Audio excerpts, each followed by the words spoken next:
ഉത്തർപ്രദേശിൽ ബി.ജെ.പി അനുഭവിച്ചുകൊണ്ടിരിക്കുന്ന യഥാർത്ഥ പ്രശ്നങ്ങൾ എന്തൊക്കെയാണെന്നും ബി.ജെ.പിക്ക് യു.പിയിലുള്ള അനുകൂല ഘടകങ്ങൾ എന്തൊക്കെയാണെന്നും വിശദീകരിച്ചുകൊണ്ട് ഞാനൊരു വീഡിയോ ചെയ്തിരുന്നു.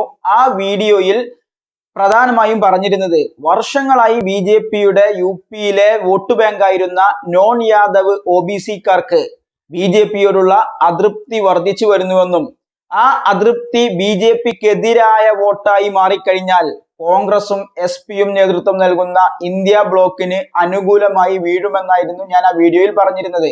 നോൺ യാദവ് ഒ.ബി.സിക്കാർക്ക് ബി.ജെ.പിയോട് അതൃപ്തി ഉണ്ടാവാൻ പ്രധാനപ്പെട്ട കാരണം അവരിലെ യുവാക്കൾ അധികവും തൊഴിൽ രഹിതരാണ് എന്നതാണ്.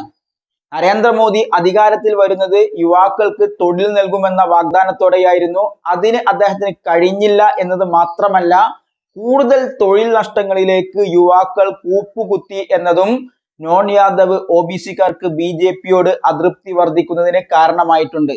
ഇതിനു പുറമെയാണ് ബി.ജെ.പി പ്രവർത്തകരെ പോലീസ് സേനയിൽ കുത്തിനിറക്കുക എന്ന ലക്ഷ്യത്തോടു കൂടി ബി.ജെ.പി അനുകൂലികളായ ഉദ്യോഗസ്ഥരുടെ സഹായത്താൽ കോൺസ്റ്റബിൾ പരീക്ഷയുടെ ചോദ്യപേപ്പർ ബി.ജെ.പി പ്രവർത്തകർക്ക് ചോർത്തി നൽകുന്നത്. ഇത് പുറത്തു വന്നതോടുകൂടി യുവാക്കൾ നരേന്ദ്രമോദിക്കെതിരെയും യോഗി ആദിത്യനാഥിനെതിരെയും ബി.ജെ.പിക്കെതിരെയും തെരുവിലിറങ്ങി പ്രതിഷേധിക്കാൻ തുടങ്ങി. നോൺ യാദവ് ഒ.ബി.സിക്കാർക്ക് ബി.ജെ.പിയോടുള്ള അതൃപ്തിയും യുവാക്കളുടെ തെരുവിലിറങ്ങിയുള്ള പ്രതിഷേധവുമെല്ലാം തണുപ്പിക്കാൻ വേണ്ടിയാണ് കഴിഞ്ഞ ദിവസം യോഗി ആദിത്യനാഥ് അദ്ദേഹത്തിന്റെ മന്ത്രിസഭയിലേക്ക് പുതുതായി 4 മന്ത്രിമാരെ ഉൾപ്പെടുത്തിയത്. ജാതി അടിസ്ഥാനമാക്കി രാഷ്ട്രീയത്തിൽ വിജയിക്കുകയും പരാജയപ്പെടുകയും ചെയ്യുന്ന യു.പിയിൽ യോഗി ആദിത്യനാഥ് മന്ത്രിസഭയിലെടുത്ത 4-ൽ 2 പേരും ഈസ്റ്റ് യു.പിയിൽ നിന്നുള്ള നോൺ യാദവ് ഒ.ബി.സി വിഭാഗത്തിൽപ്പെട്ട ആളുകളാണ്. നോൺ യാദവ് ഒ.ബി.സിക്കാർക്ക് ബി.ജെ.പിയോട് അതൃപ്തിയുണ്ടെന്നത് ഞാനോ അല്ലെങ്കിൽ എസ്.പിയോ കോൺഗ്രസോ ഒന്നും പറയുന്നതല്ല. ബി.ജെ.പി നേതാക്കളായ നരേന്ദ്രമോദിയും അമിത്ഷായും യോഗി ആദിത്യനാഥും ഒക്കെ തിരിച്ചറിയുന്ന യാഥാർത്ഥ്യമാണത്. ബി.ജെ.പിക്ക് എന്തെങ്കിലും തരത്തിലുള്ള തിരിച്ചടി പ്രതീക്ഷിച്ചു കഴിഞ്ഞാൽ ആ തിരിച്ചടിയെ ഓവർകം ചെയ്യാൻ ബി.ജെ.പി നേതാക്കൾക്ക് സാധിക്കുന്നു എന്നുള്ളതാണ് ബി.ജെ.പിയുടെ ഏറ്റവും വലിയ വിജയം. അതുകൊണ്ടാണ് ബി.ജെ.പിയിൽ അസംതൃപ്തരായ നോൺ യാദവ് ഒ.ബി.സിക്കാരെ താൽക്കാലികമായിട്ടെങ്കിലും തൃപ്തിപ്പെടുത്താൻ വേണ്ടി അവരിൽപ്പെട്ട 2 എം.എൽ.എമാരെ മന്ത്രിസഭയിലേക്ക് എടുക്കുന്നത്. യു.പിയിലെ ആകെ ജനസംഖ്യയുടെ 30%-ലധികമുള്ള നോൺ യാദവ് ഒ.ബി.സിക്കാർക്ക് മാത്രമല്ല ബി.ജെ.പിയോട് അസ്വസ്ഥതയുള്ളത്. ദളിതർ അസ്വസ്ഥരാണ്.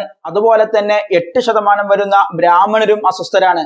അവിടെയാണ് 4 പേരെ മന്ത്രിസഭയിലേക്ക് എടുത്തതിൽ 2 പേർ നോൺ യാദവ് ഒ.ബി.സി വിഭാഗത്തിൽ നിന്നുള്ളവരാകുന്നത്.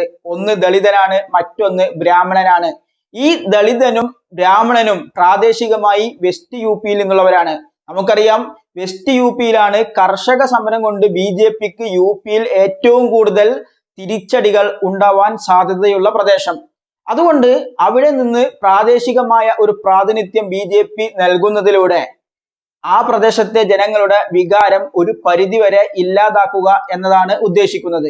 പക്ഷേ ബി.ജെ.പിയുടെ ഈ ഒരു തന്ത്രത്തെ മുന്നിൽ കണ്ടുകൊണ്ട് തന്നെയാണ് കോൺഗ്രസ് നേതാവായ രാഹുൽ ഗാന്ധി അദ്ദേഹത്തിന്റെ ഭാരത് ജോഡോ യാത്രയിലുടനീളം ജനങ്ങൾ ഇന്ന് ഇന്ത്യയിൽ എത്രത്തോളം പ്രയാസങ്ങൾ അനുഭവിക്കുന്നുണ്ട് എന്നും യുവാക്കൾ എന്ത് തരത്തിലുള്ള പ്രതിസന്ധികളാണ് അനുഭവിക്കുന്നത് എന്നും അദ്ദേഹം പുറത്തു പറഞ്ഞുകൊണ്ടിരിക്കുന്നത്. ഒരു പരിധിവരെ മാധ്യമങ്ങൾ മറച്ചു വെക്കുന്ന ബി.ജെ.പിയുടെ ജനവിരുദ്ധത പുറത്തു കൊണ്ടുവരാൻ അദ്ദേഹത്തിന്റെ ഭാരത് ജോഡോ യാത്ര സഹായിച്ചിട്ടുണ്ട്.